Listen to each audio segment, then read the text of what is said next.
For those of you who are joining us for the first time, welcome to the Residents to Preserve Public Housing's weekly coalition meeting. The Residents to Preserve Public Housing is a citywide resident-led group of public housing resident leaders, including members of NYCHA's citywide Council of Presidents Board. We aim to preserve public housing by advocating for funding, improving the quality of services, and of course, increasing resident decision-making authority. The Residents to Preserve Public Housing formed last year directly in response to NYCHA's Blueprint for Change proposal. To be clear, the residents are against the Blueprint for Change proposal because the Blueprint for Change proposal was developed without the input and approval of current NYCHA residents as stipulated by the HUD 964 regulation. The drastic changes proposed by the Blueprint were introduced during COVID-19 pandemic when we still can't safely communicate the facts and information and details of this plan to NYCHA residents. What scares us most is that the trust will generate private debt using our homes and the tenant protection vouchers as collateral, leaving it vulnerable to foreclosure. And finally, if the Blueprint is approved, along with the Rental Assistance Administration program, there will be no more public housing in New York City. In other words, every single NYCHA unit will be converted from Section 9 to Section 8. Now, today, we are not going to focus on the Blueprint. Today, we have some guest speakers from the New York City Housing Authority. We have Mr. Brian Honan, from the Vice President of NYCHA's Office of Intergovernmental Relations. We also have Ms. Janelle Hudson, who is the Director of NYCHA's Resident Engagement Department. You all, in many of our meetings, in the past meetings, we have had many conversations about the status of elections that have been taking place. There's been a lot of misinformation that has been shared, and there's been a lot of confusion, and residents wanted to know what is going on with the elections, why there have been timelines attached to these elections, and are these elections with their new timelines in violation of the 90-day process? And so to help us understand and to clear up all the confusion around this, we are happy and thankful to have Mr. Brian Honan and Ms. Janelle Hudson with us today. Now, I don't have to tell you guys how to behave because you all inspire me and you tell me how to run these meetings and I follow you all lead. But what I do want to say is that we are taking a pause from the Blueprint so that we can talk specifically about the elections. So both Brian and Ms. Janelle Hudson will not be talking about the Blueprint today. So please, let's keep our comments and our questions focused on the way the elections are being conducted. I've reached out and sent an email to both Brian and Ms. Janelle Hudson, letting them know the focus of today's discussion. And with that, I'd like to humbly welcome both of them to have the floor. So thank you so much for joining us. I'm going to stop sharing my screen and allow you to have the floor. Thank you, Marquise. I really appreciate it. And thank you to all the resident leaders who are here today. I think I've been hearing, and Janelle, of course, has been hearing a lot from resident leaders about the elections. It is really exciting, the participation that we're getting like never before.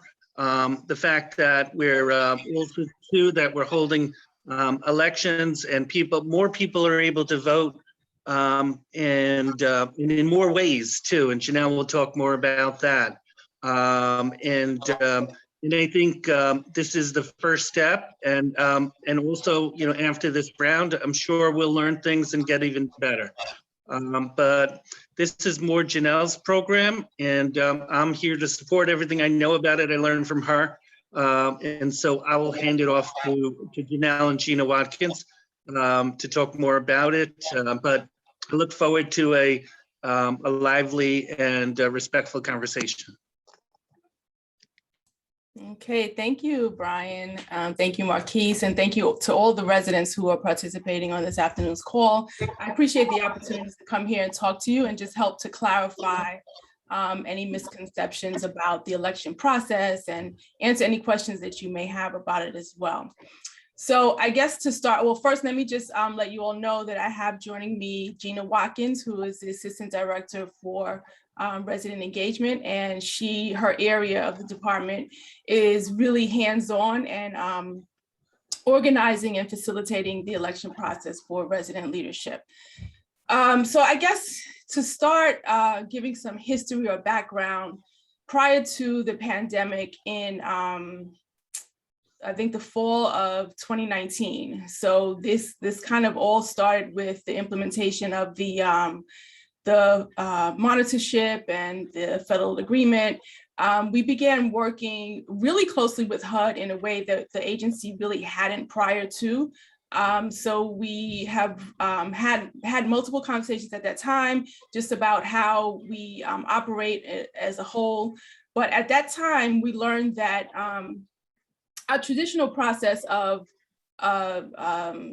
allowing associations to charge membership fees for being able to participate in an election process was incorrect. So in 2019, in the fall of 2019, I issued a letter to all resident associations at that time, indicating that moving forward, everyone who, and clarifying what, particularly what the regs say, everyone who is a resident of a household within a development that's undergoing elections and is 18 years of age or older, or the head of household at any age, is eligible to vote in the election of the resident council of that development.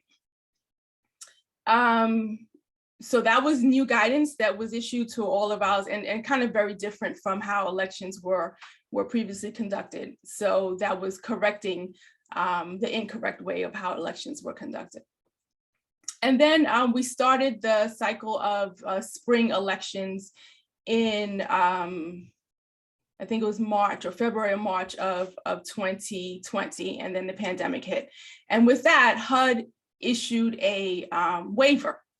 So due to the pandemic, HUD issued a number of waivers, and one of them was a waiver on resident council elections and allowed PHAs across the country to continue to recognize resident councils who had expired terms.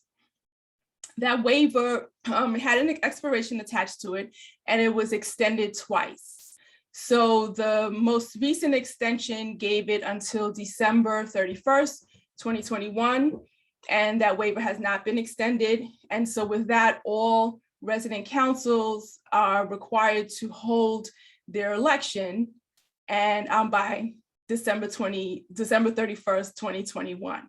After that, they are risked of losing recognition from public housing. So here we are. Initial interpretation, we thought that we would be able to assist resident councils in starting their election at least by December 31st, but we received guidance from HUD that no, councils that have expired terms, they must come into compliance by December 31st, 2021. So with that information, an additional guidance letter was issued, and all of the presidents should have received a copy. They gave the criteria that we would follow to assist resident councils coming into compliance by the deadline of December 31st. And so if you want, I can pause there, or I can continue and share my screen with the letter, but I think many of the presidents here should have the letter. Why don't you run through the letter? Okay. And then yes, give me 1 second. Give me 1 second. We're gonna open up for Q&A. I just want to make sure she's able to get the full presentation out before we open up to Q&A. And so I'm gonna give you the right to be able to share your screen. I'm gonna make you a co-host. And as you pull up your screen, the last thing you mentioned was that the deadline was 12/31, and that means that they will be decertified. So can you tell us what happens in the event that they are decertified?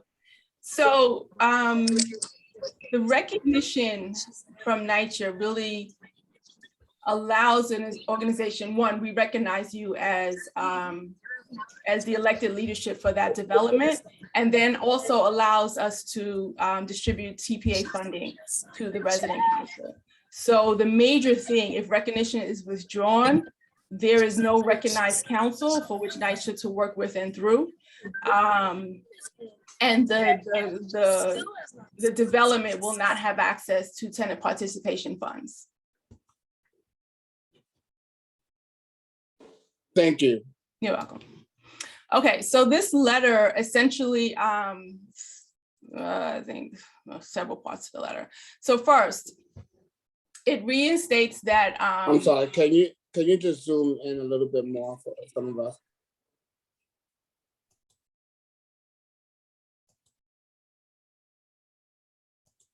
Is that good?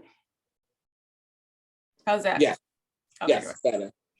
Okay, so many of the, so the first part talks about eligibility to run for office. Now, we know that many resident councils, each council has their own set of bylaws, and the bylaws pretty much, there's a section in all the bylaws that talk about elections, and it sets out who is eligible to run for office. So the requirement that a resident was a member of the TA for a certain amount of meetings prior to the nomination and election meeting in order to be eligible to run for office. So now some bylaws, and every bylaw, I'm going to speak generally because every set of bylaws is different. But some bylaws indicate that you have to be a member for 2 months, 3 months, 1 month prior to the nomination meeting in order to be eligible to run for office. So because during COVID, many associations weren't having meetings, and this letter was developed in conjunction with HUD. So we received guidance on how to move forward to make sure everybody's in compliance from HUD. So the X, the number of months prior to, that would represent if you are a resident of that development for X amount of months prior to the nomination meeting, then you're eligible to run for office. And I think it's probably best if I pause for any questions on that each point, because it's a lot, you know. Thank you. Yes, I am gonna open it up. I'm gonna start with some of these. I'm gonna start with Ms. Beverly. Some folks may not know how to raise their hands. I'm gonna get to some of those folks first, but we'll start with Ms. Beverly McFarland. Good afternoon, Janelle. Good afternoon. Good afternoon. How are you? Brian, how are you guys? Good, thank you. So, unlike other resident associations, my resident association, I host meetings through the whole pandemic via Zoom. So I never not had a meeting. This was, November had been the first meeting that I have not, because it was the same day of my turkey giveaway. So what happens in that? So this is for system-wide.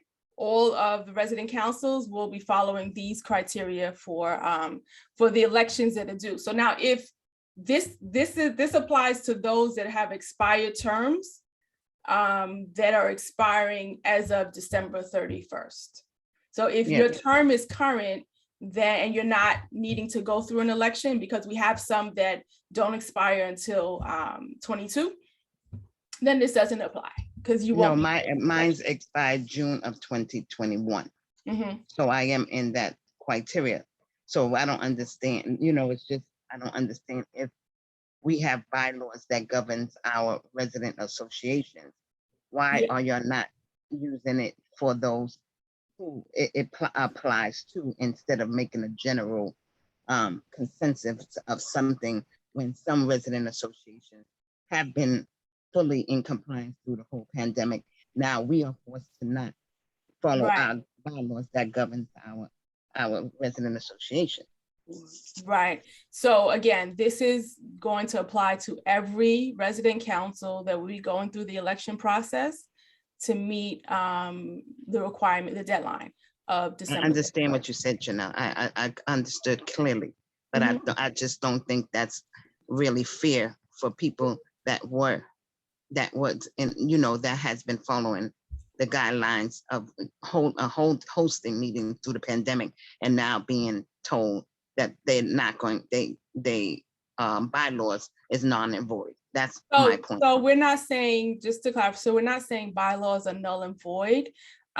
This particular issue is to address those that you said you had meetings via Zoom. You know, we have, and, you know, we're constantly hearing through this pandemic that people are not really savvy or don't know how to get on Zoom, or, you know, if a council had an opportunity to meet in person, people didn't feel comfortable meeting in person. So this is really in direct response to how we've had to really operate during the COVID period. And making sure that residents have the opportunity to really participate, and their, you know, the accessibility is addressed. So we have Ms. Cassandra Boland next on stack, but just to dig a little bit deeper. So what I heard from Ms. Beverly McFarland was that her election expired in June. And so according to sort of this new directive, all elections have to now take place before December 31st. So I think what Ms. McFarland is referring to is that if we were going by her bylaws, then her next election wouldn't take place until June of 2022. And so first I want to ask Ms. McFarland if that's correct, and how I'm framing it, and then if you don't mind responding.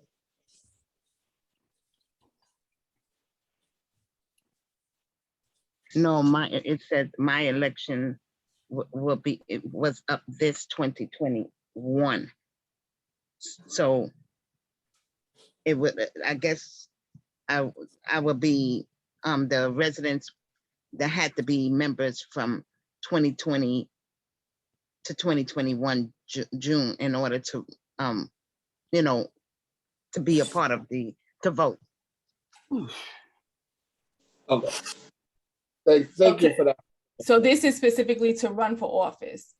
Correct. Eligibility to vote is open to everyone who is 18 years of age or older in the household. But I'm saying to run. I'm sorry. Correct. I'm corrected, but it's to run. So we're talking about people to run, not, I know, to vote. I read that. Yeah. So question, because I don't have your specific bylaws in front of me. How many months prior? What's the criteria in your bylaws to be nominated for office? You would have to attend 4 meetings in that calendar year. Okay, attend, yeah, 4, yeah. So that would not be applied for this election.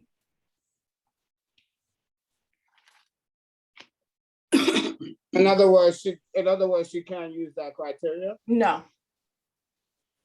Okay. Thank you. I'm gonna keep us moving, Ms. Beverly. If we have time, we'll come back. I got Ms. Cassandra Boland next. Yes, hello everybody. Hi. Okay, hi, how you doing? I have a few questions because my nominations, I feel like a joke. And everybody took it as a joke because you say something about attending meetings. I was elected in 2019. So I was having meetings prior to the pandemic. So why is that not in play? We got people standing up that I personally have written you guys letters to put her up against charges, okay, for her being derelict in her duties, but now she's sitting up here going against me, okay? It's like a free for all. No one really cares about the residents' welfare, okay? I have someone going up for sergeant of arms, okay? This older man, I'm not gonna say young man, this older man, if he ever comes to my meetings, he comes in there drunk, okay? He's up for election now.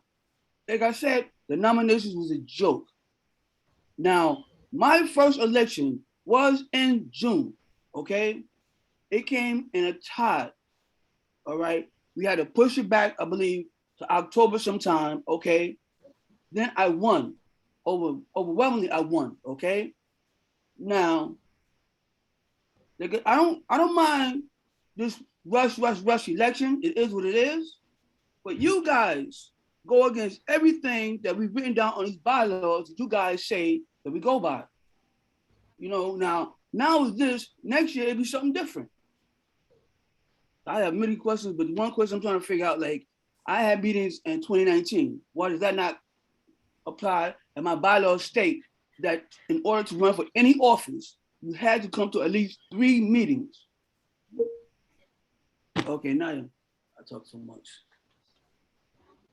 So I think the purpose of this first point is really to account for, so 2019 meetings wouldn't apply to if you're doing an election in 2021. Usually that type of provision in the bylaws applies to the year prior to the election. So that would have been 2020. Okay, see, I know this is gonna get around that. Okay. Thank you. So we are growing a stack. We're gonna get through all of the stack, but I do want to recognize one of our #1 champions who have joined us and joins us pretty much every Sunday. We have the Assemblywoman Janelle Jackson. Thank you for joining us today. If you are just joining us, we are speaking with NYCHA. We have Mr. Brian Honan and Ms. Janelle Hudson here to talk about resident election processes today. So Ms. Janelle Jackson, would you like to say a word or two? Thank you, Marquise. I always appreciate you allowing me to speak, but at this point, I'm just listening. Thank you to our NYCHA representative for being here and answering questions. The same questions you guys have, I have as well. So I'm just listening. Thank you. Thank you. Thank you. All right, so let's get on with the stack. We have another one of my favorites, Mr. Russell. Please tell us what development you're from, Russell. I'm from 830 Amsterdam Avenue, and thank you for having me, and all due respect to all the representatives of NYCHA. Can I proceed? Yes, you may. Yes, yes, you may. Yes, well, we recently had a nomination process at 830 Amsterdam Avenue. I believe that was July 27th. When I was nominated and encountered from there on many problems with the administration with NYCHA, our property manager. So I want clarification on what really is good standings, you know, other than the qualifications and eligibility, being that I'm 18 years old according to our bylaws, in good standings and a resident of this development. So I'm just going to go straight to it. For until 3 weeks ago, I was just allowed back into these elections, and I believe that was I got a call from Gina Watkins.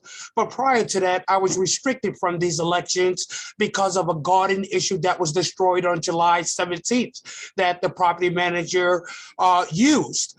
And I just want to know why, why it took so long for you guys to respond, bureaucracy into office messages and so forth, 2.5 months. And I'm sorry.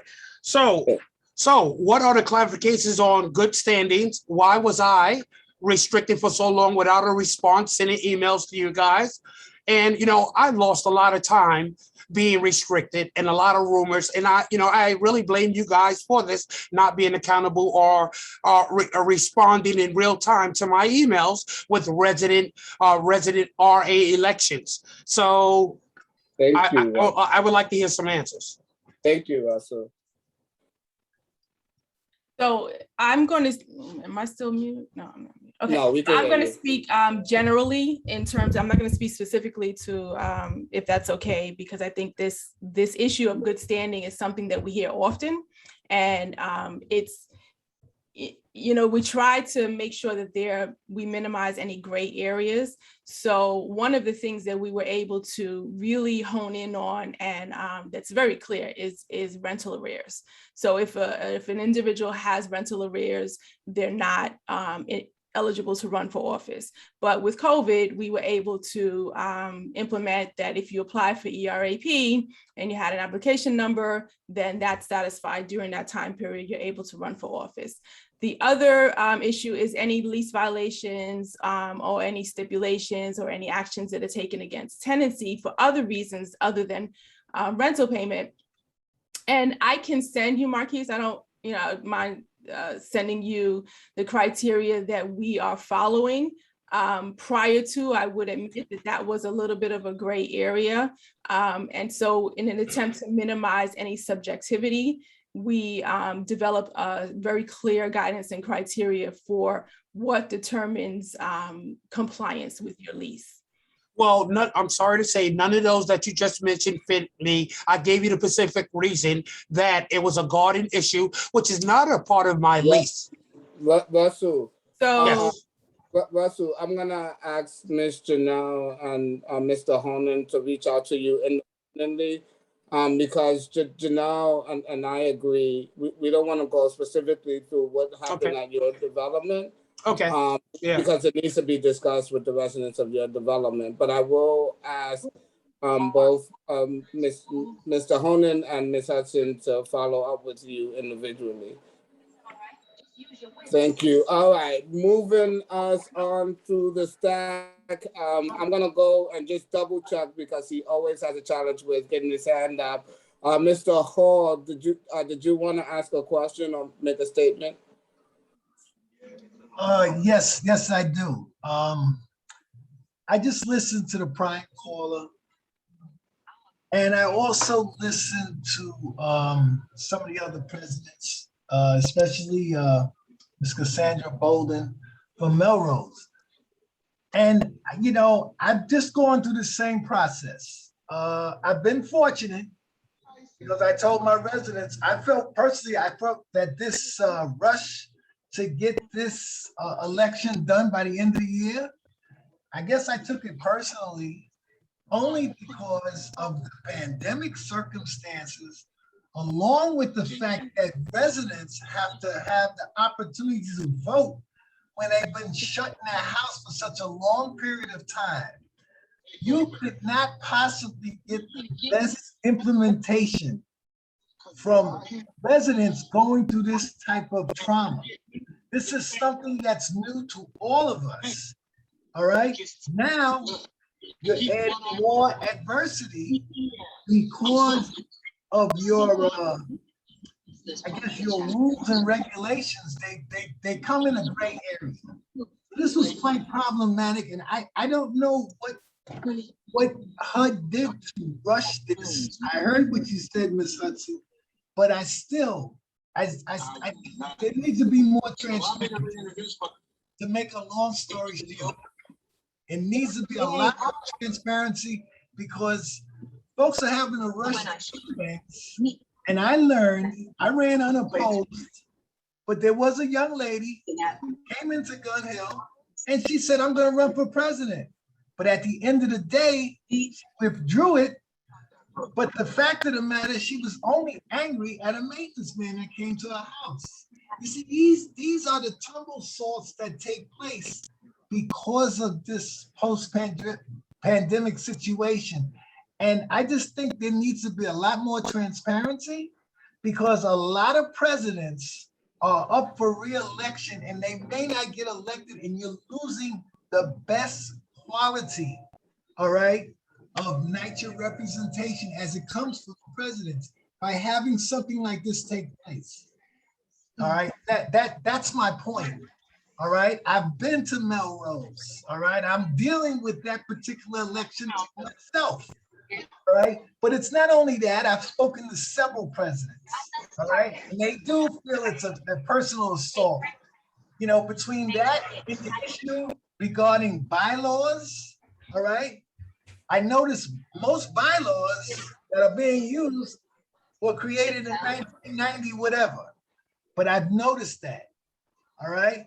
And, you know, a lot of resident associations have done a lot of work to update their bylaws. And I understand some of them put the admission prices and things of that nature. That needs to be dealt with. I understand that.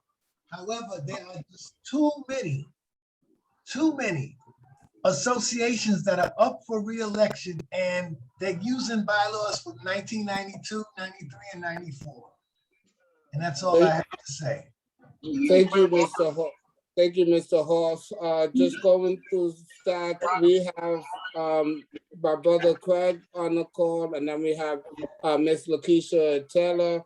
And I know that we have Miss Shoemaker. I'm gonna go to Miss Shoemaker as well. She's another one who's been challenging with trying to raise her hand. So after Ms. Shoemaker, we'll go to Brother Craig and then Ms. Lakeisha Taylor. Talk about his acumen as a businessman. Talk about his accomplishments in music. I think what's most important. What he means.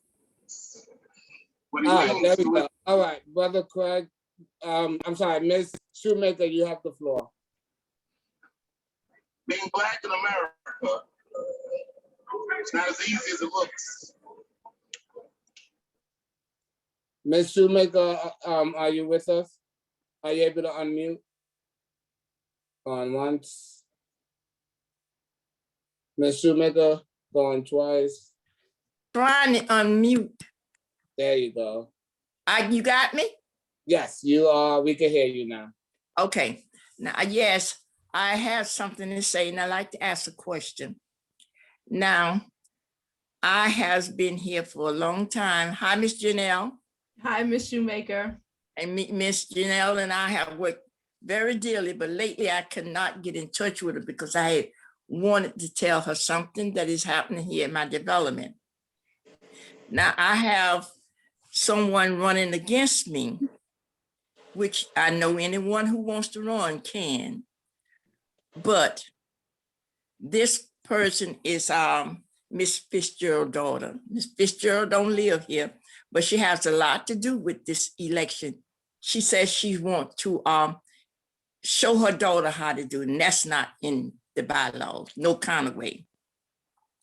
The manager written a statement saying that Miss Tiffany Fitzgerald was not in good compliance, but my administrator, he forced Miss Grace to sign paper saying that she were in good compliance and other people.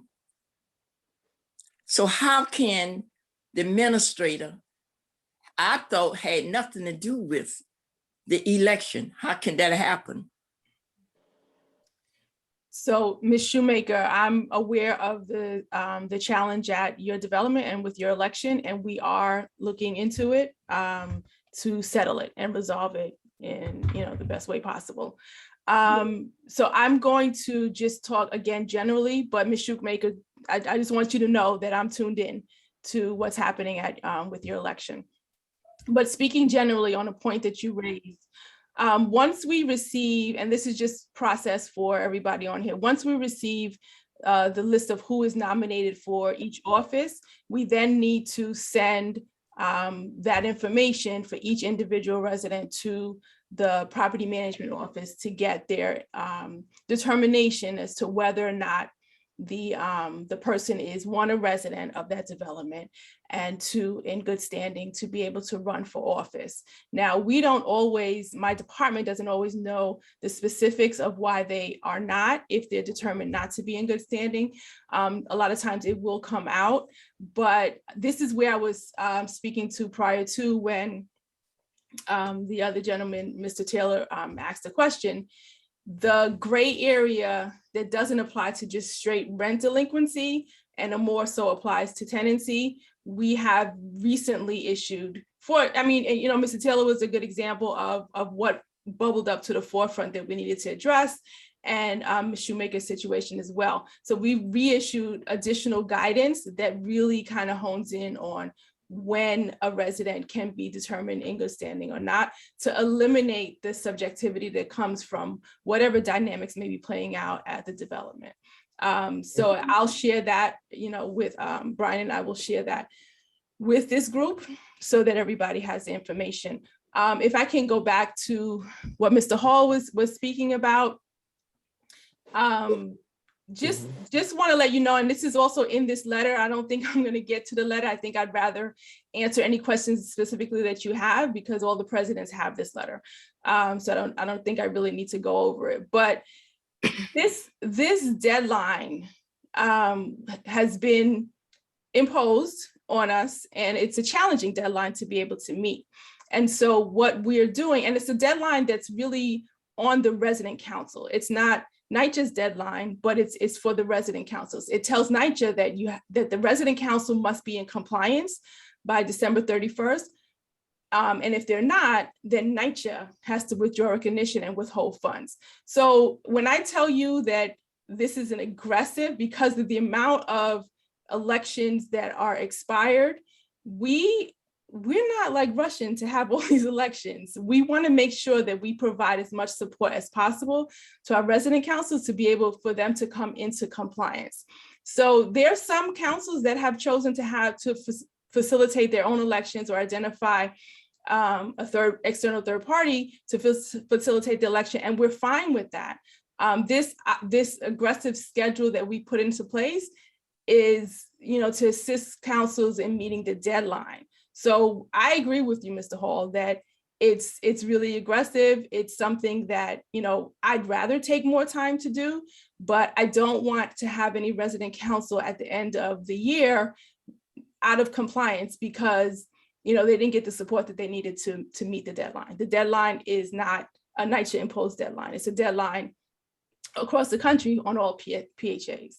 And in terms of transparency, I'm glad to be here today to be able to hopefully clarify anything that you need clarified. And we're hosting an information session for all of the candidates who have been nominated from this recent election nominations that we had week before last.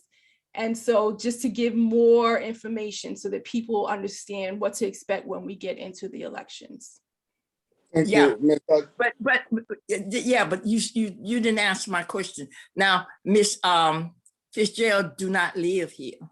Right. So Ms. Shoemaker, if possible, I just wanted to talk generally, and we can connect separately. Gina is working on it. Okay. I'm in tune with what's happening, and so we will reach back out to you tomorrow to give you an update on where we are. Thank you. But again, on the same topic, understanding that we're talking broadly. So in Russell's situation, he was taken off the ballot and then put back on the ballot. I'm not completely clear on the timeline, but he seemed to suggest that he lost some time because he was taken off the ballot. And so if there's a 90-day process and he was taken off the ballot, then put on the ballot, what's the remedy in cases like that? So in that case, the timeline started again. So for that particular development with that situation, the clock stopped. The election, the nomination happened again so that he could be nominated along with other candidates to be nominated. And then I believe, correct me, Gina, chime in, it's a full 30 days that everybody who was nominated will have until the elections for that development.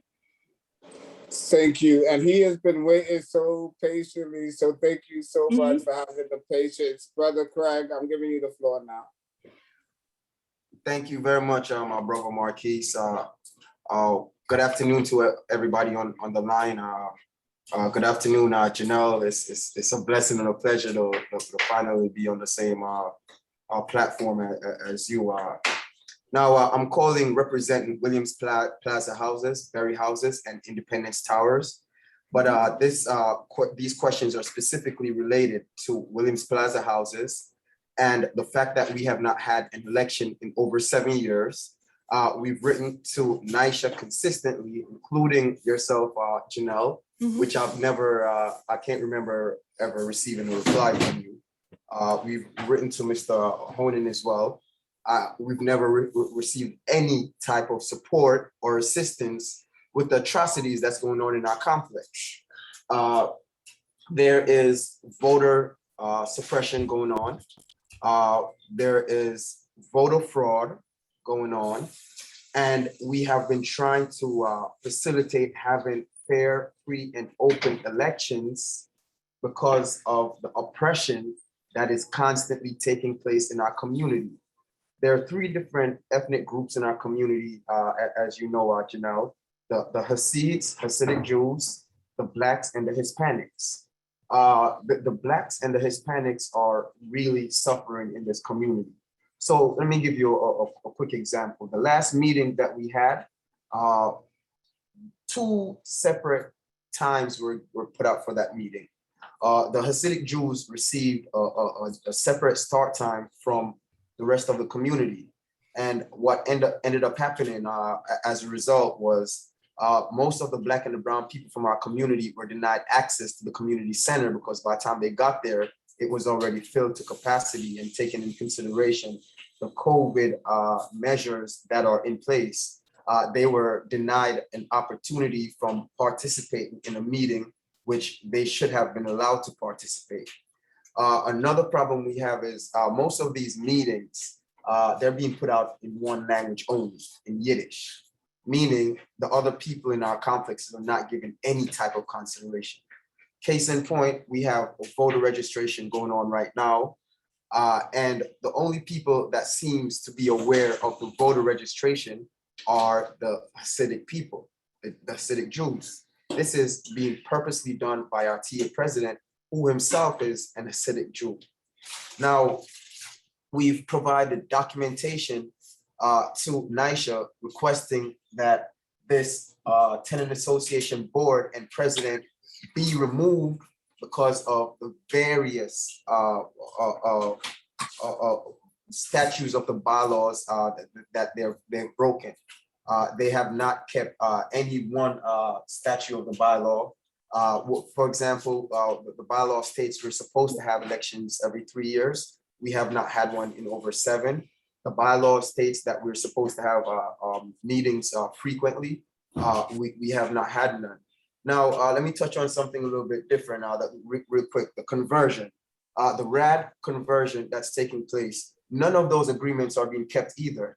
NYCHA has totally absolved themselves of the responsibility they are supposed to shoulder and the protections that they're supposed to make sure that our tenants are afforded. As per the RAD agreement, 30% of the jobs and training were to be provided to these residents and tenants of these developments. As it is, that has not been done. Another part of the RAD agreement stipulates that in need of, if there's a need for residents to be transferred to separate accommodation to facilitate the work being done, then the property manager is totally responsible for that and should see to it that it gets done. What's happening in our complexes, Janelle, is that I'm sorry, Craig, just a quick tighten up. We're going to focus just on the elections and resident engagement. I'm not sure. I'm gonna tie back in, Marquise, just real quick.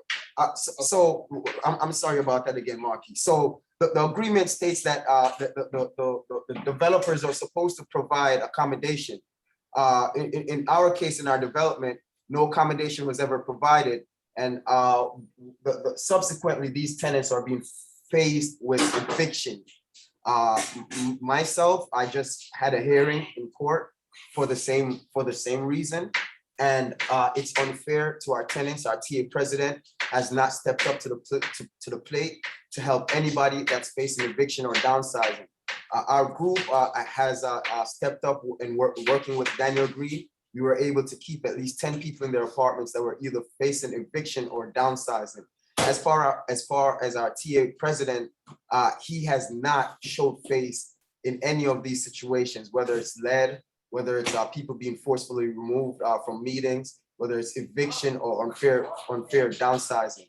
Now, Janelle, what is NYCHA willing to do, or what is NYCHA going to do about the letter in which we've sent them requesting that this board be disseminated, that the TA president be removed, and a free, fair, and open election be held so that there could be transparency and accountability moving forward? Thank you. Thank you. Craig, how are you? And it is nice to finally speak to you. I've read all your emails over time as well. As you mentioned, this is, and I think I mentioned this in the beginning too, a lot of the things that we're dealing with now are new to us. This is the first PACT election or RAD election that has come to our attention that is being disputed. and I'm not going to get into the, the particulars against individuals, but the charges that you make, I think, are of such a serious nature in terms of participation, in terms of language access and things like that, that I do think that we need to look at them. And I think we need to meet with you to go over them just to make sure, again, the most important thing that we can do is to ensure that the elections are fair and open. And if that means, that we have, we hear you out and we listen to, and we go to the developer and make sure that that happens, I think that is the most important. So I will contact you tomorrow. And in fact, I'll do it, or if you can send me an email tonight. Tell me dates that you would like to meet, and we can go over the particulars. Thank you.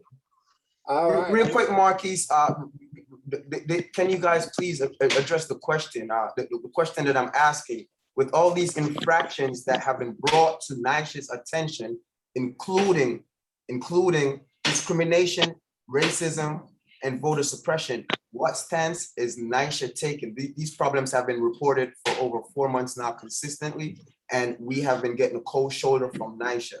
Now that we have you guys on this platform where we could arrange for a solution and work through problems, it's efficacious for us in Williams Plaza to know what is NYCHA's stance, what is NYCHA doing to actively remove this the racism and the oppression and the discrimination that has plagued our complexes. What are you guys doing?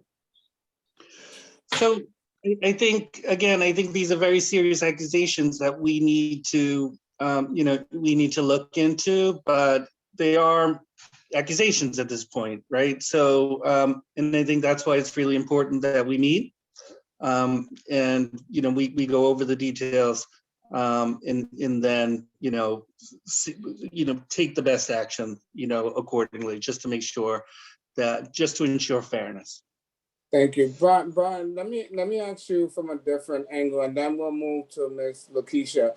So, if there is a resident association board member that is in breach of the rules and regulations as governed by the bylaws and the 964 regulations, what are the tools and the mechanisms that residents have in place to be able to hold that elected that board member or board members accountable?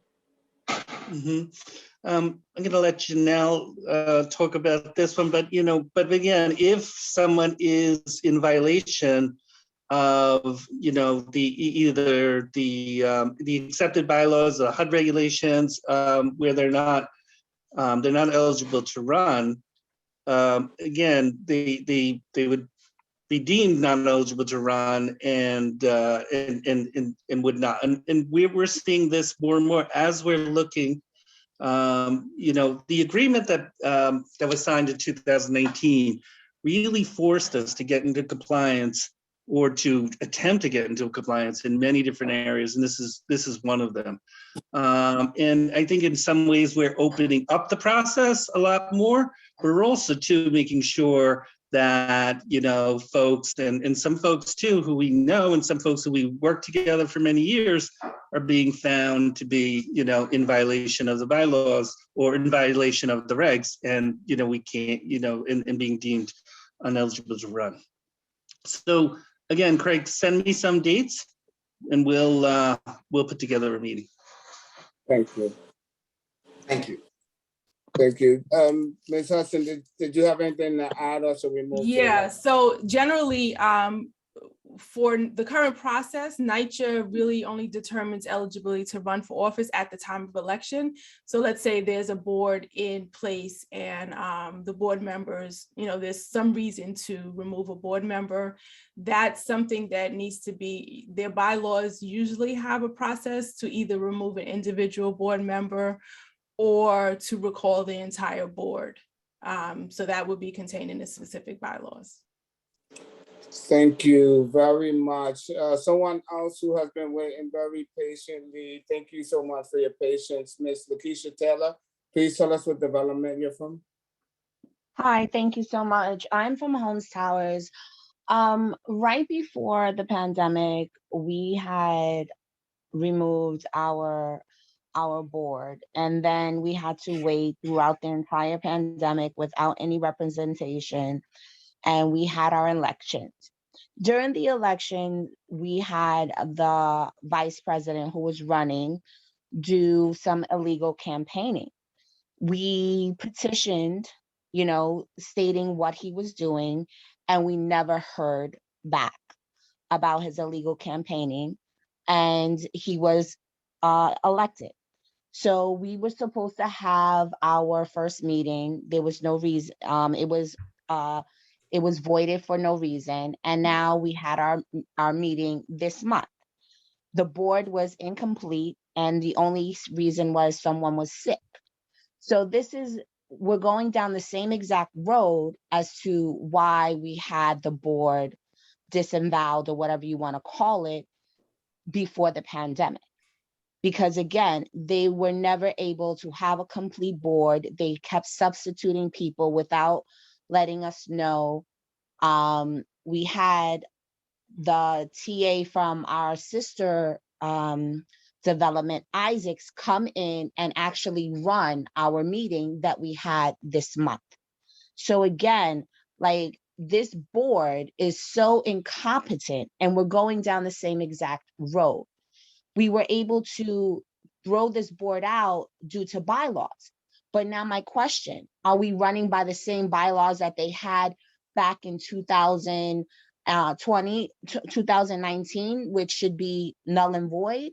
Because again, what is our standing now as a resident?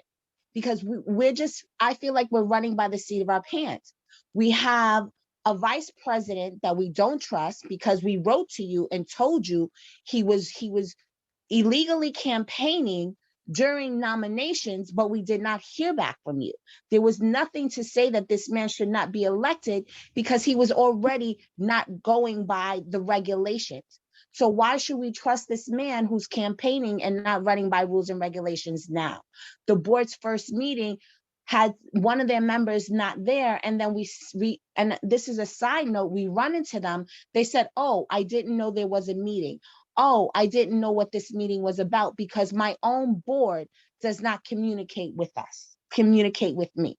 So here we are again, going down the same exact road of dysfunction.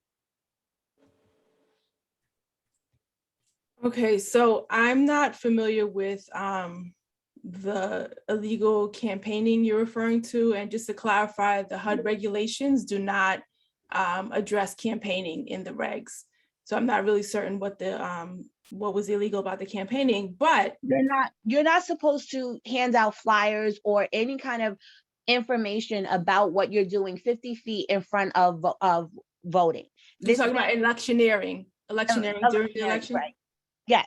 Okay. And he was literally standing right in front of where people are going to vote, handing out who he was, who everyone was. And we saw him and we told him, and then the whole team got belligerent and started cursing in front of everyone that same day. And I wrote to resident engagement. I had 4 people sent emails to resident engagement explaining what happened on the day of election. So if we receive a protest after the election night happens, there's a 72-hour protest period. If we receive a protest, we're reviewing the protest and we're sending it to our law department to review and then make a determination if the election will be certified or if it needs to be done over again. And so I'll need to look into the specifics election at home to see if any protests came in and what the outcome of those protests were. But once a board is in place and certified, really the power of the organization and the functioning of the organization lies with the residents of that development.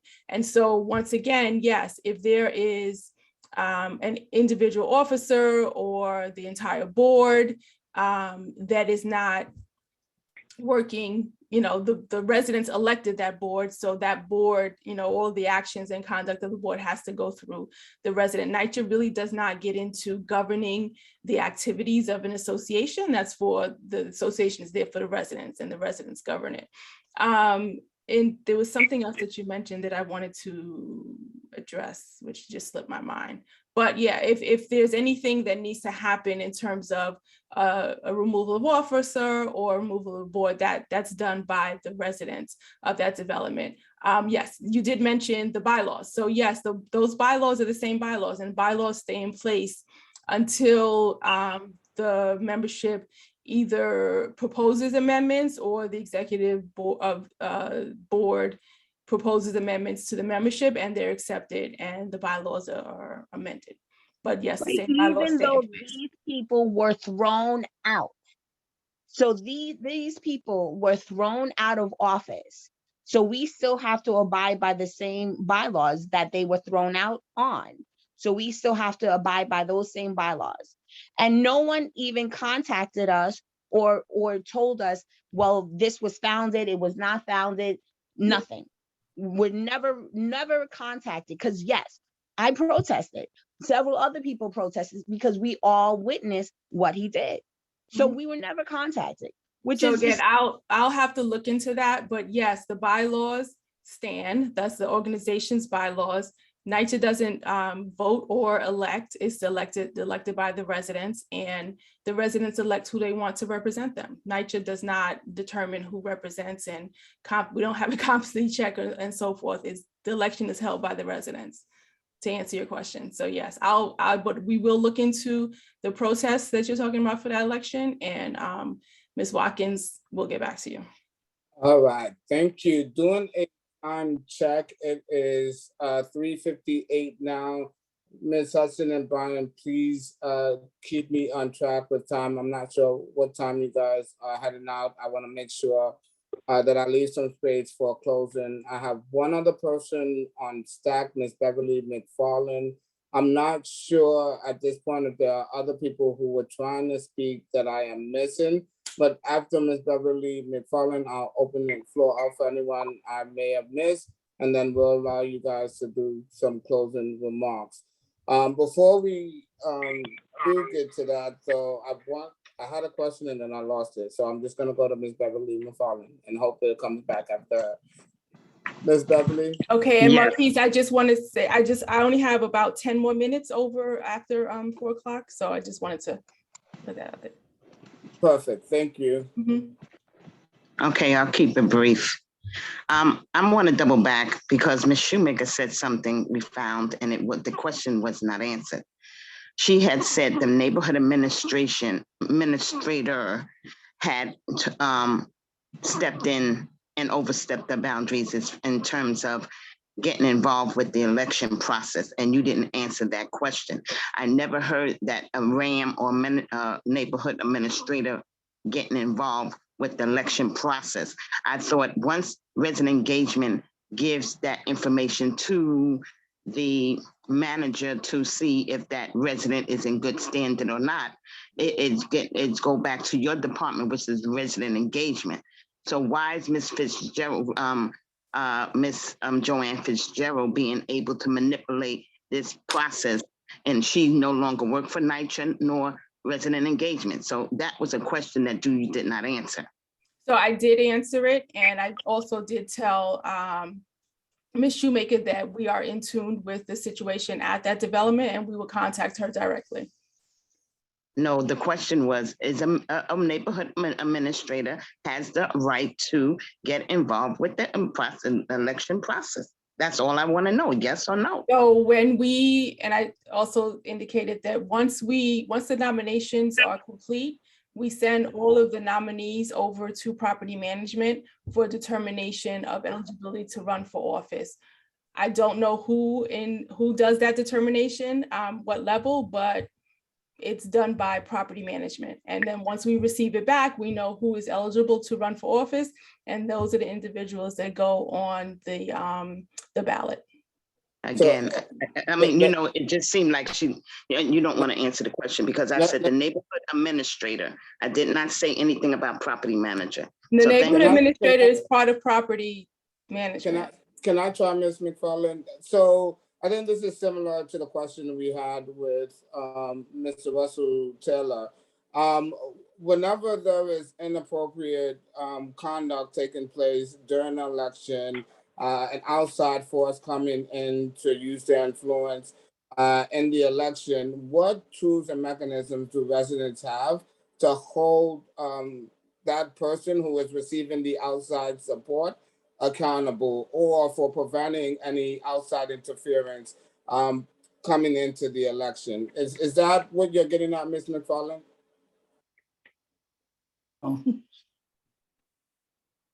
Yes, that's exactly what I'm saying. Yeah, so when you say outside forces, no one who is not a NYCHA employee should be involved in determining who's eligible to run for office. So if that's what you mean by outside forces, absolutely not. But internally, if it's operations, I had I've had situations where different levels needed to become involved to determine a situation that wasn't clear and black and white. And so it may have elevated, and not only it had to go beyond the property manager to make a determination, it had to go to our law department to make a determination. It had to go to the borough director or the vice president to make a determination. So within NYCHA, on that end, anybody who is able to, who deals with lease enforcement or tenancy issues should be able to look at the situation, because there's so many different situations that we come across, and make a determination. So I can't say this item can or cannot. I'll give you a silly example, and then we have to move on. So a silly example is there's an election up at the Study Houses, which is development. I'm sorry, we have a hot mic. Let me just. I'm sorry, I'm not hearing you. All right, got it. I think I got the hot mic. So a little silly example. I'm down at Bracetti Houses, and I am running to be the next Senate Association president at Bracetti Houses. There's another gentleman, let's say it's Craig, who is running to become the next Senate Association president of Bracetti Houses. But Craig has some influence because he's got a connection to Barack Obama. So he brings Barack Obama into Bracetti to help him campaign. Is that wrong? Is that outside influence wrong against protocol? If so, what can residents do to stop the outside influence from tampering with the election? So Marquise, your example, just want to separate, right? We're talking about who's determining eligibility to run for office versus after everybody's determined eligible to run, you and Mr. Taylor are eligible. Who then can you utilize to help you campaign to win your office? Right? Two separate things. So what I was speaking to was determining who's eligible based on the guidelines, who's eligible, which resident is eligible to run for office. Now, once you're determined eligible, how do you then campaign? There are no regulations that stipulate the campaign. So Mr. Taylor can have Barack Obama campaign on his behalf. There's nothing that prevents that from happening. Right, and Janelle, if I can just add too, I think we have a First Amendment issue there, right? So yes, we'd rather outside forces not get involved, but if you, as an elected official, an advocate, or a general just person who lives in a community, says, I support, Janelle Hudson for TA president, there's nothing for me to, there's no way NYCHA could say, no, you can't say that, or that, that's an issue. Can I just go back to Beverly's question? So this election cycle, we faced an issue too, where there was an election, the property manager determined that a candidate was ineligible to run. And a few of us at NYCHA, and because that person was accused of a lease violation. And there was a few of us, who said, well, we don't know if that person did it, it's just an accusation. That in that case, we went all the way up to the borough director, who, or the borough vice president now. NYCHA titles change so much, I have to keep up. The borough vice president, who said, and then the law department as well, who said, an accusation is not enough to prevent you from running. It needs to be determined that you violated your lease. So in that case, yes, different people in property management, the law department can get involved, especially when there's a question. Okay, I just had, the next thing was that, why is non-residents able to be a part of the election? If this woman, Ms. Fitzgerald, is not a resident of that development, why is she able to come to the nomination hearings and cause a ruckus? That's why I'm not understanding when non-residents and can be manipulating the meetings, the resident meetings. Okay. All right, so we are gonna have to. Can someone answer that question? Yeah. It was a question. Marquise, can I answer that question? Well, no, because I believe it was directed to Ms. Honan and Ms. Hudson. Well, they ain't saying nothing. I can't force it. All right, so what I'm gonna do is we're gonna come back to that, and we do have Ms. Bernadette McNair. That is going to be the final question, because Ms. Hudson, and I'm not sure if Mr. Honan needs to leave, but certainly Ms. Hudson needs to leave. I want to give her an opportunity to close out. So Ms. Bernadette McNair, you now have the floor.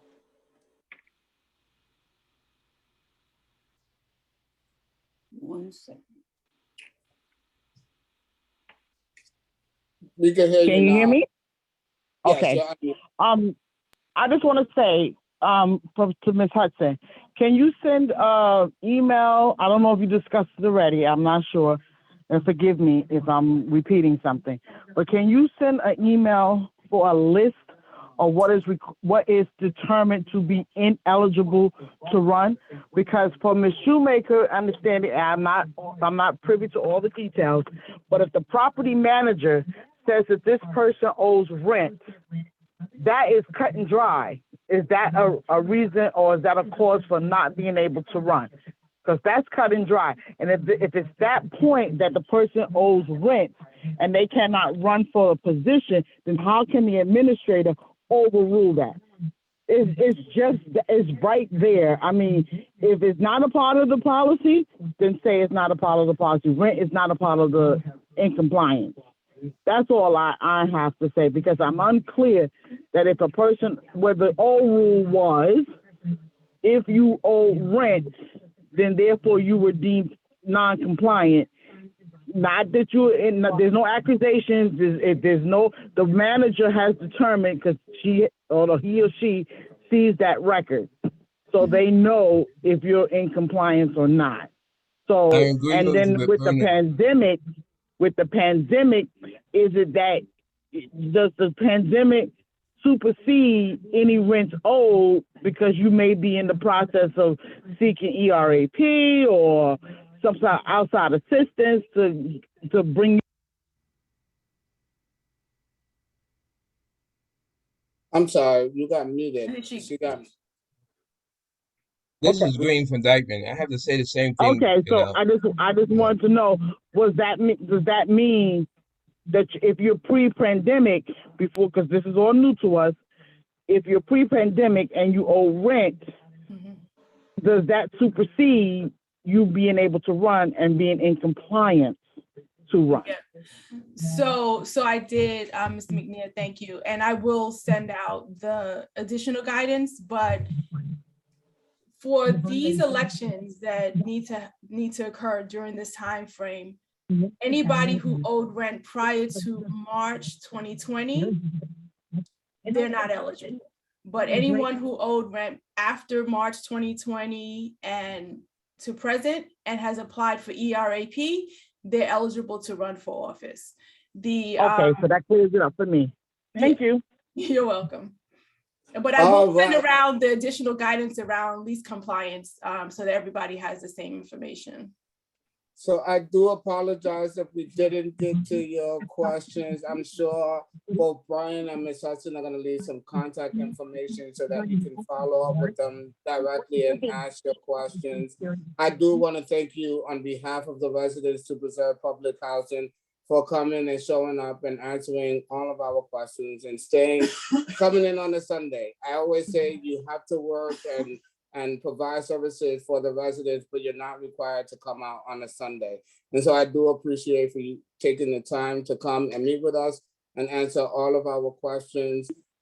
This is home for many of our public housing residents, and we welcome you here any Sunday. We are here 3 to 5. We always welcome you to come and share some information as it relates to resident engagement. Just hit me up. And with that, I leave you with some closing remarks. I just appreciate the opportunity. I'm always open to have dialogue, to clarify, and eventually I hope that this convening as well as our continued work together is seen as a partnership so that we can together face the challenges that, the public housing residents have in New York City. So I appreciate the opportunity. I truly do. Thank you, Brian. I'll just echo Janelle's remarks and really do appreciate I heard a lot of passion today. I heard a lot of folks who really wanted to get answers, and I hope that we provide as many answers as possible. And I do think that we're not always going to agree, but when we're talking, we're better off. So I appreciate that. And everyone, please enjoy the rest of your Sunday. Thank you. Hey, thank you, everyone. Bye. Thank you for the transparency. All right, my computer froze a little bit, but I am going to get us going for the rest of the day and see if I can get my computer to stop being on the fritz. But it doesn't, so I'm not going to do anything freaky. That's going to end this meeting. Gotcha. Sorry. We will have after hour, because I love my after hour and keeping it real with all of you. But what else do we have on the agenda for today? So one, I wanted to also give you guys an update on what's going on the city level. So you may know, and you may have not been able to attend, but this past week the city council held the hearing. It was the Committee on Public Housing and the Committee on Capital Budgets. The main topic for this hearing was how NYCHA is spending the money that the city provides it. I don't even know how to say this. Many of you won't be shocked by this, but the major issue that came out of that discussion was that NYCHA was only spending 6% of the money that they received from the city, right? So if I gave NYCHA $100, NYCHA only spent about $6, right? So that is a huge problem for us in a number of ways. One, again, it indicates that there's a ton of mismanagement that is happening at the top. But two, it makes it very difficult for us to ask the city for additional funding. So let's be clear, even though NYCHA is not spending the funding that the city provides to them, the city is not providing adequate funding, point blank. And so what we have to figure out, and what we are constantly doing, as a matter of fact, is we are constantly saying that the mismanagement is equally a problem to the lack of funding. And it's important, right, that our council members don't walk away with the notion that because NYCHA isn't spending the money, that they don't get to that they don't get to fund NYCHA. The answer is to continue to fund NYCHA, but to make sure that we have the right leadership in place so that the money is being used on time, appropriately, and with the input of residents. As you know, we put together our city council pledge. We're continuing to shop around that pledge to all of our council members. I will share that with each and every one of you so that you can reach out to your representative, your city council member, and let them know that we need adequate, consistent funding from the city, but we also need adequate, consistent and strong leadership that knows how to utilize the residents in decision-making at the top. I've just seen another hand go up. Maybe that's my hand. I don't know why I'm raising my hand, but my hand just went up. So questions, comments on what's going on with the city? Anyone would like to add something to that? If you were at the hearing, please share your take on what took place at the hearing. Marquise, this is Robert Hall.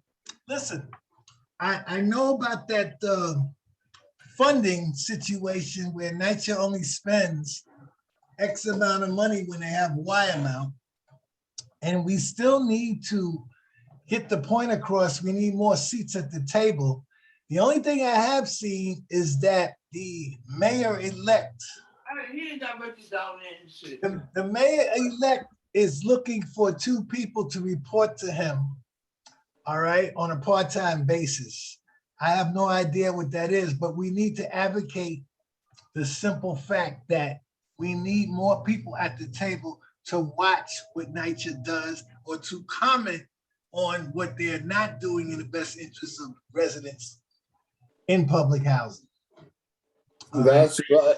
Thank you. And I will encourage all of you to go to our YouTube page, our YouTube channel, and check out our meeting with Eric Adams. Now that he is mayor-elect, we should be holding him accountable to all the things that he mentioned he would do in that video. So thank you, Mr. Hall, for bringing that up, because that was one of his promises. And I'm glad at least that he's following through on that promise. I just see Mr. Joe Kufferman's hand go up. I'm giving you the floor. Marquis, thank you for speaking at the hearing. I spoke, Josh spoke, and I think there's 1 or 2 other members. Thank you. Okay, but even though we spoke, you brought up unspent funding, the letter that they sent out, the committee, I guess, report, had to do with the blueprint and all the other funding, methods. So I think it's important to bring that back, that City Council still has a look and interest in the alternatives, and we have to keep up the pressure on them also. And also, I don't know if you submitted your written report, but we're working on submitting writing, written reports to the committee. But also, yes, Marquis, I wanted to just get your feedback also, is what City Council members we should possibly concentrate on, rather than just, dealing with the whole committee? So yes, I think it's definitely I think we all should be reaching out to our local council members and making it clear to them. The challenge now, right, is the balance between the council members who are still in office till December 31st and beginning those conversations with the new incoming council members who were just elected. So it's a little bit challenging to figure out who to target outside of your local council member, because there's going to be a lot of shifts in power. So we will see a new speaker of the city council, and we will see a new speaker of the Public Housing Committee, and maybe even a new speaker of the Budget, Capital Budgets Committee. So everything is going to be ruffling, and we're going to see a very different city council in January. But I think right now it's just to keep it local, talk to your current council members, and begin to lay foundation with the incoming council members. Does that make sense? Yeah. Another thing, some of the other people that are making shifts and changes, someone like Vanessa Gibson, you cannot go wrong with, because they're just moving across town, but they can advocate on our behalf from the positions that's forthcoming to them. So that's you can't go wrong with some of the individuals. That's right. If Councilwoman Alita Humphrey Samuels, if she represents you, you should definitely keep those lines of communications open, as she will in fact be the new head of the New York, New Jersey Department of HUD. So definitely make sure we continue to keep those lines of communications open. I'm trying to keep track of hands. Some of these hands have been up in the past. and I see Mercedes is the only new hand. So if I am wrong and your hand is back up, just let me know after Mercedes. How you doing, everybody? So as you know, Marquise, you and I were like texting each other throughout the meeting on Thursday, and I just have to say, I know like Rosenthal seems like a wild card, or you don't know where she kind of stands with things, but I think it's really smart if we invite her to this meeting, because she definitely doesn't seem to like what NYCHA is doing right now as it pertains to how they're managing money. And I also, I think it's smart for her to kind of hear a lot of the way in which many of the presidents on this call have been bringing up, resident management as an option, because I think that no one's putting that bug in her ear, and I think she will try to hear us out. Thank you, Beverly. And also, discussion around, I'm sorry, I'm trying to keep my train of thought as we're talking. And also if Amber Samuels could also attend that, because it seems like they both kind of are in sync with one another. And considering the positions he's going to be taking, she'll be very vital with that as well. And just one last point. This is for Rita and Ray on the call from Queensbridge, anyone from Queensbridge. I followed up with Donovan's office. That information that did not happen. So the TA president and vice president are still recognized in Queensbridge. So just letting them know that information didn't apply to Queensbridge. It might have applied somewhere else. So just wanted to clear the air with that. Thank you. Thank you. Yes, City Council hearing. So Alika Ampry Samuels, I've been gunning to get her on this call since RPPH started. To no avail. So I am continuing to sort of put different folks who have some type of connection to try to get her to come, but I haven't been successful in reaching her office. So yes, we are still trying to get her on. And then forgive me if I'm overstepping, but Joe Kufferman, Mr. Joe Kufferman, is helping us do some outreach to Councilmember Rosenthal.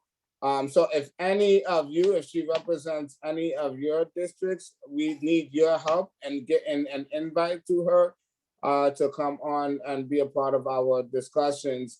And if we get her on, to your point, Mercedes, it might be helpful actually to re-invite Ms. Cynthia Wiggins from New Orleans to be sort of a co-panelist. Because as you guys remember, she is running the whole, I think it's the whole housing authority, or at least she's running her development out in New Orleans through Resident Management Corporation. So seeing a real live example, I think might just be the cherry on top. Agreed. And just lastly, again, keep the pressure on your Senate representatives, because remember, they go back in session in January. That's right. Speaking of Senate representatives, we know that the blueprint legislation might find its way back to the legislature in January when the legislators come back to session. And so we cannot take our foot off the gas. In fact, it's time to press a little bit more heavier on the gas. We have been consistent and clear, and still they're trying to ram this thing down our throat. So I am proposing that we actually take the fight up to Albany in January. Fundraisers are on the way. The steering committee had a meeting on Tuesday, and we ironed out some details. So we're going to be setting up a bank account so we can finally collect some donations. My birthday is coming up, so if you're thinking about something cool to get me for my birthday, you can buy me public housing. I am asking people to make donations to this initiative to go up to Albany in January. So as soon as we have the bank account up and running, we'll be in a position to collect money. So next week, look out for our fundraiser. Please just skip coffee, skip lunch for one day, and donate $2, $5, $10, whatever you can donate to help us get up to Albany in January. We are, in addition to trying to stop this blueprint from moving forward, we are also asking the state to provide additional funding to the tune of $2 billion. We are also working with Assemblyman Harvey Epstein and other assembly members to develop a position paper that we are hoping we can deliver to our assembly and state senate representatives when we head up there in January. Any questions about what's going on the state level, or anything? Anybody want to share anything on what's going on state level? Yes, Marquise, this is Russell. All right, Russell first.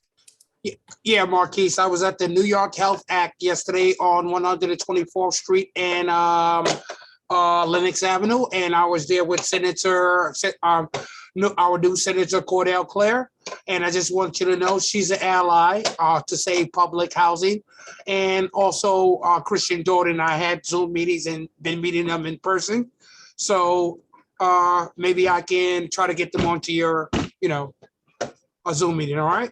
Yes, we welcome them. Please help us. I don't know who was chiming in after Russell, but I see Ms. Dana. That was me.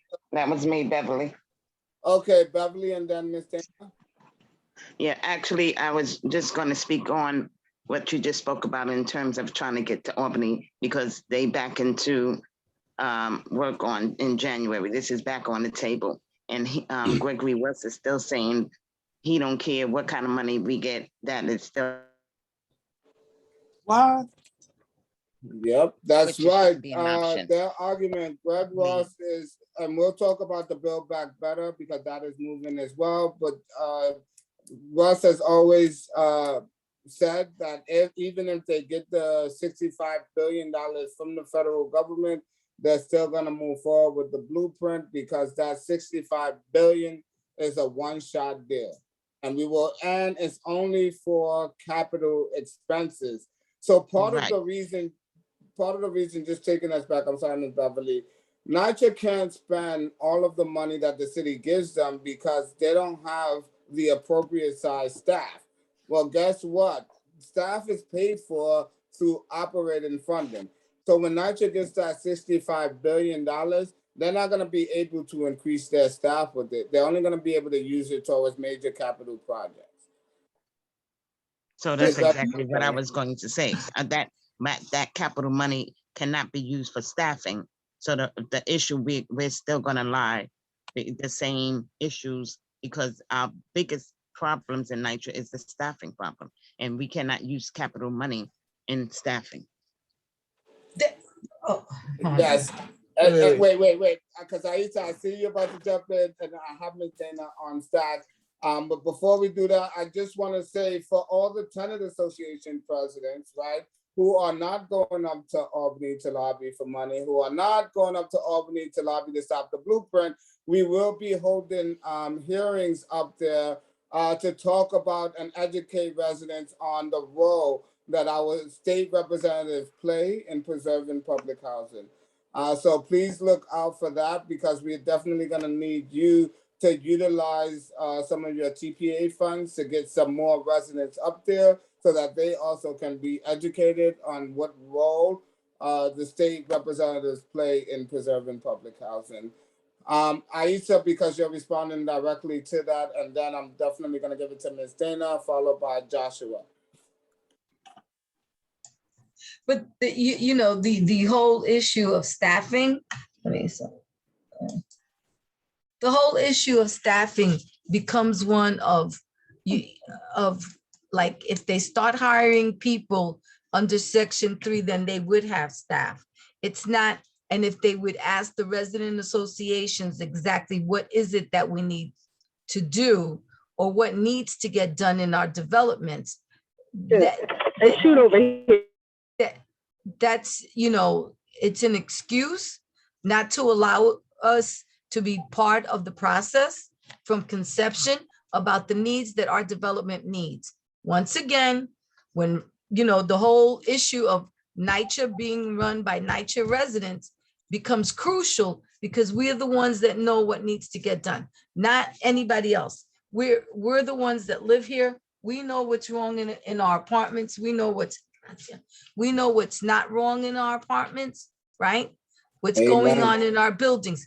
And so therefore, it's not even about money, because you know what, when you think about it, they're required under all those federal funds to hire Section 3. Who's Section 3? Everybody on this call. Who knows what needs to get done? Everybody on this call. That's right. So what's the problem? Amen. They just want to destroy NYCHA, and that's Ross. And our other campaign got to be, let's get Ross got to go. That's Thank right. you. Amen. And we got to draw that into the city council. Ms. Dana, thank you for being so patient and waiting. I'm giving you the floor now. Okay, thank you, Marquise. Okay, just a few things I want to brush through. In attendance to the federal monitors meeting on mold and heat issues. It was a productive meeting, one that Dan Bravo was present at, who is the director of the heating for NYCHA, and also Dennis Walsh, who's from the monitor's office. It was a productive meeting, and they did, in fact, they became curious as to the actual budgets that have been handed down to us presidents, that now determined that there's a certain amount of money from the capital funds that they've been sitting on, and they want to know where that goes. Now that refers to past cases such as in Hurricane Sandy, where they're still repairing roofs in that low-lying area and building structures. So there was a concern that they did voice in regard to that money. Also, there's a number that I would like to share with those that are new to us. The monitor's number is 844-309-6080. I'll put all of this in the chat as well. And for the independent mold removal, which is Mold Busters, is 888-341-7152. The second thing I would like to mention is that I was present at as an invitation from Joe Kupferman to the city council meeting, and I did have an opportunity to speak. And I did center on my own development's need for roofs, and made mention that I was also aware of the capital budget as well as the operational budget. And Ms. Samuels seemed to be interested in the thought that there is still money that NYCHA is sitting on for this year's budget. And they also made mention of the fact that they were concerned as far as an oversight committee or oversight procedure that would monitor where these new monies are going to be spent and how much. So I thought that was really encouraging. And Marquise, I agree with you to pursue Anika Samuels, because she seems to be quite disturbed at that last city council meeting about the monies that were spoken of that NYCHA has in their possession already, and the funds that they are soon to receive. And I think that's it. There's one more meeting, but I don't have all my notes together, and I'll bring it up next Sunday. It's not that important. But again, I'll put in the chat the independent mold busters and the monitor's office in case you have residents that have not been satisfied with their service tickets or procedures that have been done in their apartment. Thank you. Thank you, Ms. Dana. We got Joshua and Ms. Jameson right after. Okay. Yeah, thanks everybody. It was really interesting seeing NYCHA's reaction to the whole resident election. They seem to be stonewalling on that like they do on everything else. And seriously, I know I'm not really invested as much in that issue, but the attitude that we get towards workplace issues is pretty much exactly the same. But getting back to the city council hearing, I really want to thank everybody from here who spoke made some really, really powerful points. I really like that Alika Ampersand gives the residents the floor first. Didn't always used to be that way, and that's exactly how it should be. But NYCHA gave a really terrible performance in terms of trying to explain why they only spend $6 out of every $100 of city money. Councilmember Rosenthal said to Steve Lovesey, the head of the Capital Projects Division, that his answer was gobbledygook and I didn't understand a word of it, and it was like pretty much like that the whole time. And it's kind of like they don't care. They used to kind of being embarrassed, but they still maintain the same policies. And the blowback that I think it can have if we're not careful is that it can help fuel RAD and the blueprint, because if you can't spend your money, then we're going to go the private route because we know you can't handle it, and we can't let that happen. That is a knee-jerk reaction that a lot of politicians have. And on the staffing, it was really surprising that Councilmember Rosenthal said, as Aisha and others have said, you need more people. And she said that literally about 6 times. And Lovesey and the others never agreed with that. They said, of course, we can always use more people, but that's not the problem. But of course, that's the problem. NYCHA has lost 25% of its staff in the last 20 years. My department has lost more than half, and I was amazed that he didn't use it as an opportunity to ask for more staff. But when the money does come down on the Build Back Better, they're going to use that to fuel privatization, because they're going to say, no, we can't spend it on staff, so we have to spend it on private consultants. And again, that's just outright not the way that it is. Of course, they can hire more staff, and they need to, both under Section 3 and under civil service. So the money is available for that. They do have the ability to do that. We really can't fall for their line that their hands are tied or anything like that. And interestingly enough, just one last thing, the day after the hearing, Steve Lovesey rounded up the staff in my department and said, of course we need more staff. I just couldn't say that at the time. And I just couldn't even fathom that, but we absolutely do need more staff. And that is really the biggest problem. So I think we just need to stay on top of this and make sure that the money doesn't go towards privatization. But Josh, what would be the negative drawback to him or to NYCHA if they admitted that they needed a larger staff? Yeah, I'm sorry, say it again. What would be the negative impact to him or to NYCHA if he admitted on the stand that they need more staff? From our point of view, it wouldn't be negative. From their point of view, they've been outsourcing and declining the staff. I mean, as the staff has declined, they've hired more consultants, more what they call staff augmenters. That's literally the term that they use. And I see Joel's comment in the chat. Yeah, I mean, the council people were really strong that they were not buying what they were saying. But again, it's not going to change their policies unless we force them to. So again, to admit that they need more staff is to admit that they're committing to public housing. To not admit that they need more staff means that now they can't outsource and privatize like they want to, which is why Greg Russ has said, even if they get this money, they're going to continue with RAD because that's their agenda. Like they say, is to sell public housing. That's all part of it. Thank you. Well put. Ms. Jameson? Good evening, everyone. I was listening to everybody talk. NYCHA is systematically ruining public housing in New York City. They have the ability to hire more staff, but right now under Greg Russ, since he's been there, if you look at it, it has been downsizing the staff that we have to even run our offices. We have 1 to 2 housing assistants in the development. I don't know if everybody else is experiencing the same thing I am. When maintenance man leaves the development, they are not replacing them. So this is systematically being done. It has been done. It has been being done for a long time, but now even more. I don't know if everybody else have that same problem and see what's going on at their development, but it's no way that one HA can take care of 10 buildings. I don't know how many buildings y'all guys have, but we had one HA. We just got another one recently, and the one that we had, she quit. So now we back down to 1. Yep. Yeah, no, I agree. I mean, as we are putting together our position papers, we were trying to figure out, right? We're asking for $2 billion, but where do we want those $2 billion to go, right? And staff has to be a key part. And I think Helen Rosenthal gave us a really powerful in.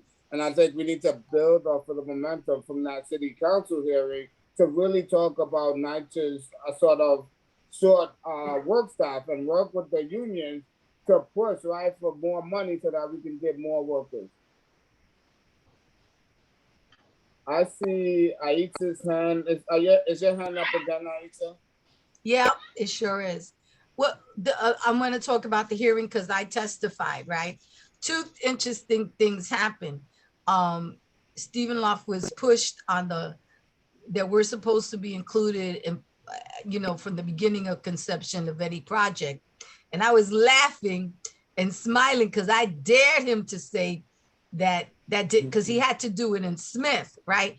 But the most important thing about all of this is that, they're letting NYCHA deteriorate. One of the things that's very clear, that because we have all of this money that's not being used, that could be used to fix things before it becomes a major catastrophe, they're not fixing it on purpose, because that feeds to Ross' case that we have no money, you can't get this fixed because we have no money, when in reality, the money is there for things that need to be fixed immediately, right? And so both council people were really asking hard questions. And when he was asked about the input of residents in the process of building roofs, doing this or doing that, he wouldn't answer. He skirted around it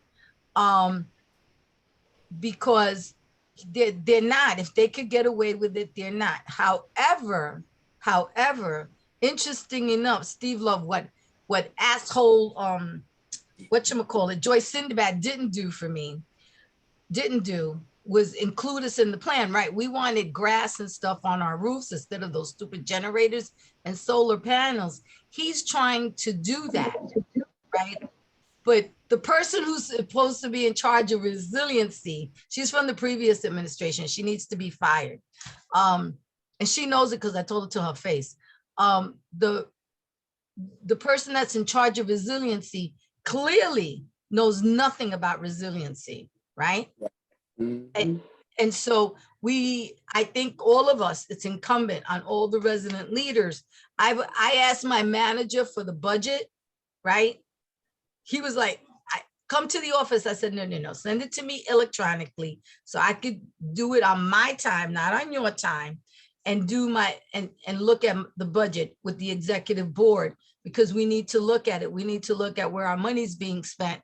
And what you are making decisions without consulting us, because that's what they're doing. I mean, they're cleaning up and they're painting, but they're not really consulting us as to like when the final decisions come. And I think we really, really have to step it up and maybe get somebody to come in and train us on, asking the right questions with all these dingbats in NYCHA that don't know anything about how do we, reading those budgets and really pushing them hard to make sure, because I guarantee you when this money comes in from the feds, if we're not ready, they're going to try to give us stoves and stuff, but they're not going to fix our pipes, which is what the money, the real money is for, right? And so we have to be clear. I already told my residents, we don't want new bathtubs, we don't want new sinks, we want the pipes in our damn walls fixed so that the mildew and all of that will go away, because that's what they don't want. Because once the mildew goes away, then we can begin to talk about cleaning up whatever's there and our quality of life, because they're trying to kill us. That's literally. Right. It's a 40-year-old strategy that they've been using since the Clinton administration. And now they feel like they're closer to eliminating it. And so they're trying to fast track the strategy that they've been using for 40 years. I see Ms. Beverly got her hand up. I just want to close with the city, with the federal, what's going on with the federal. I think I heard a rumor, so forgive me. I'm gonna need some of you guys to confirm with me, but it looks like the Build Back Better has now passed both houses, and now it is on its way to the president's desk. If it's on its way to the president's desk and he signs it, that means that 65 billion will come to public housing all across the country. It's not exactly clear on how much of that 65 billion will come here to NYCHA. There's an estimation that it will be somewhere between 30 and 35 billion. But again, I don't know. So I got two people on staff, but if you know more and can share about what's going on with the Build Back Better, please do. On stack is Miss Beverly, followed by Miss Dana.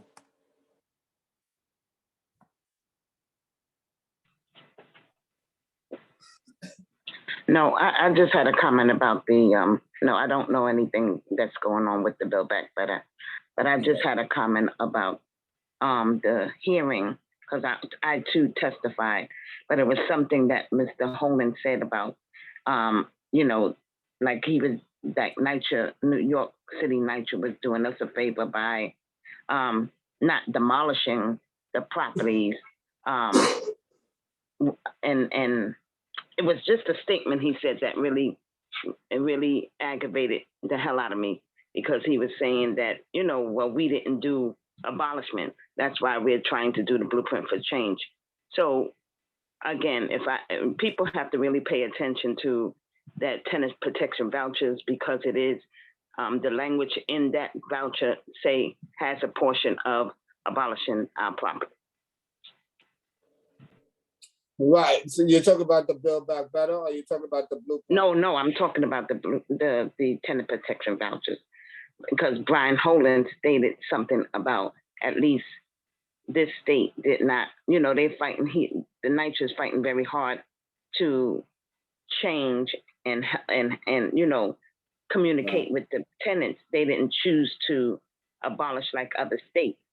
So that aggravated me, because if they are getting those tenant protection vouchers, the tenant protection vouchers has language that it is for demolition and abolish.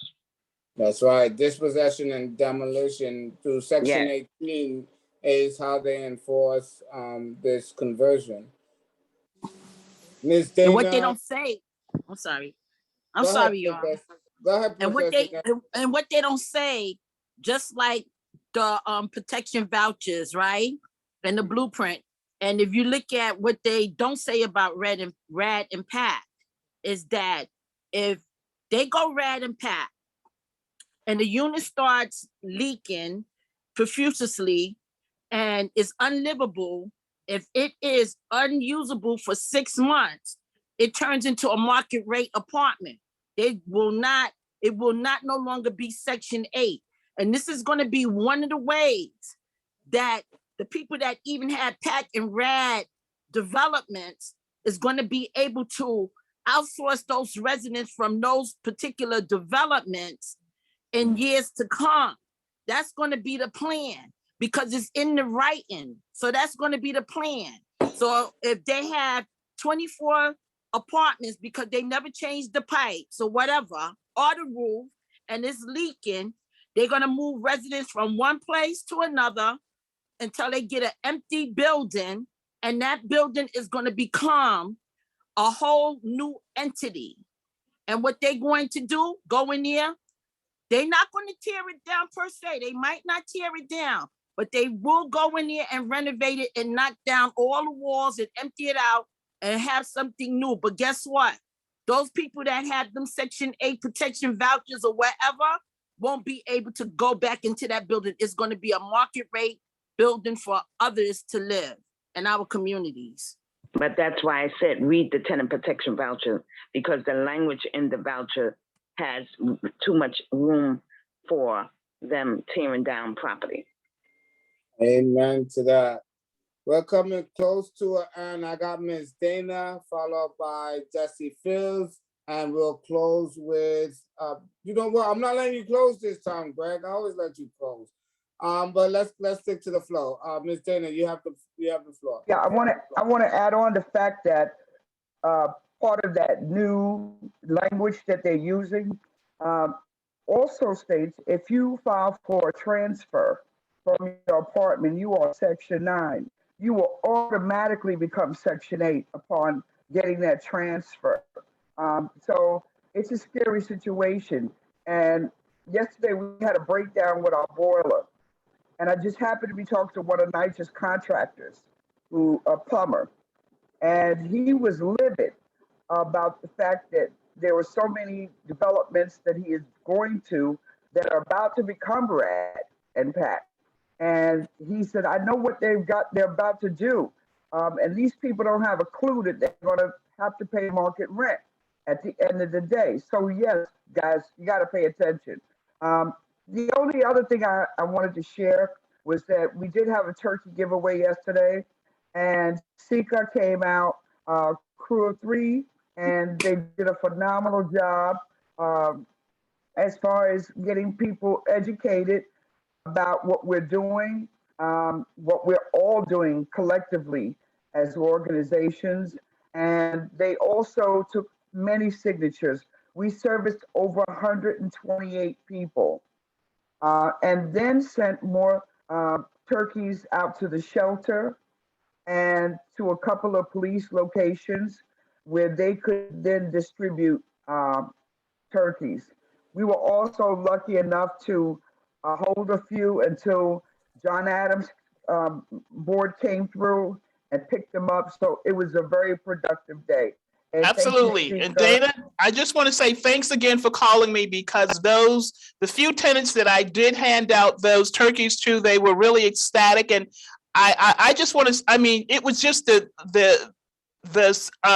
smiles on their faces. They were just so grateful. And I want to thank you again for calling me. I was just so glad, to be a part of that. And again, thank you so much. You're quite welcome. Hey, shout out to NYCHA for joining us today on our call. Is there anything else you want to share? I know I'm going to call on you right after Jesse Fields go, because I got stacked. Jesse? Okay, hi. Good afternoon, everybody.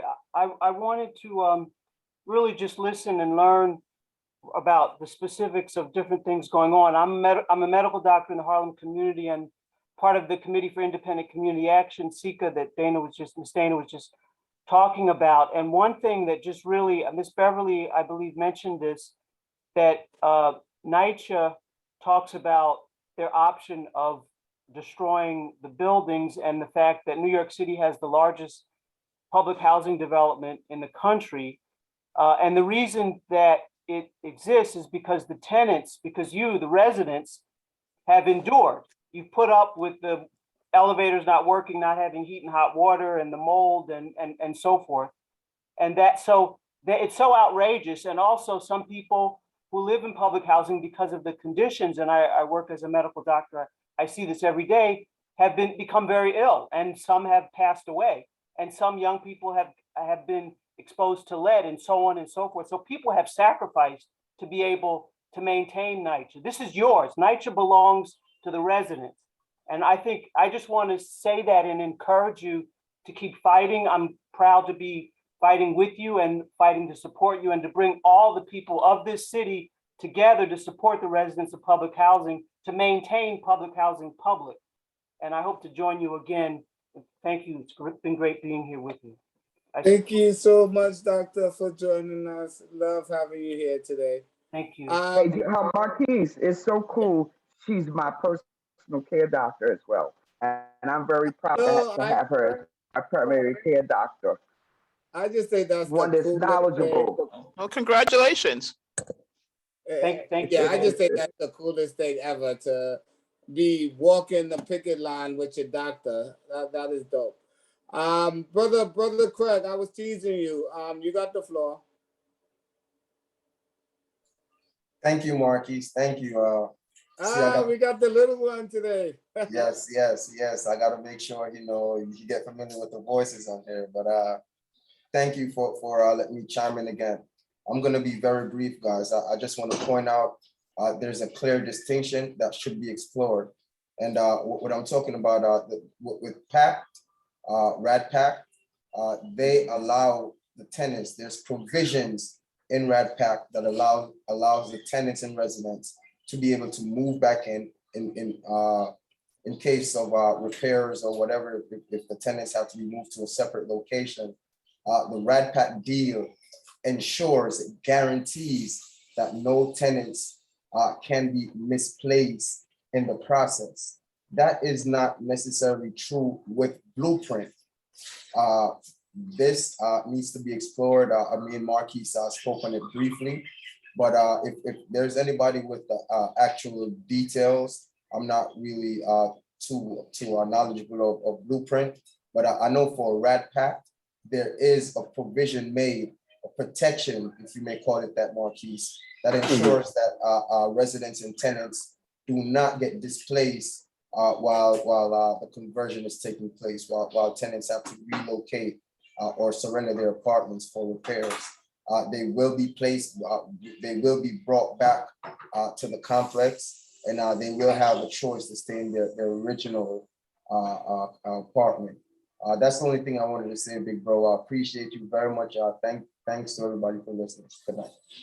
Thank you. I hope all of you guys will hang out at least a little while for a happy hour, but I am truly blessed to be in this struggle with each and every one of you. We always show up. We give NYCHA what they need to hear. We do it respectfully, but we don't hold our tongue. And it's just great to always be in movement with each and every one of you. So next Sunday, let's see what we have in store. I'm going to meet with the steering committee so that we can figure out what our next moves are. You're gonna keep hearing me talk about Albany. My birthday is December 2nd, so mark your calendars. I'm gonna be looking for some donations so we all can get up to Albany. Last update that I have on tomorrow, Monday, I am gonna be speaking at the Democratic Socialists of America teaching. I'm not sure if it is public, but it is an event to educate DSA members. There is a fraction within the DSA of elected officials who actually endorse the Blueprint legislation. And there is another side of the DSA who are holding them accountable.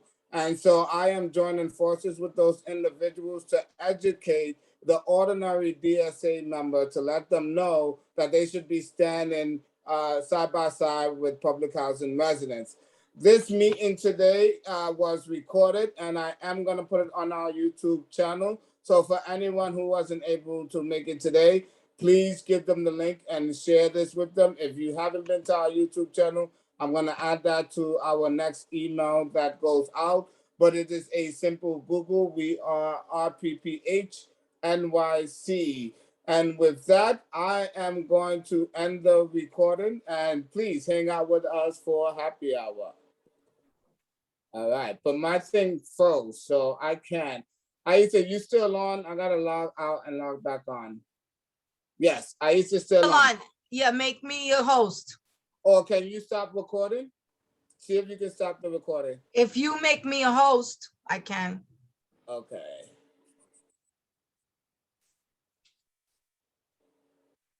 Okay, I'll just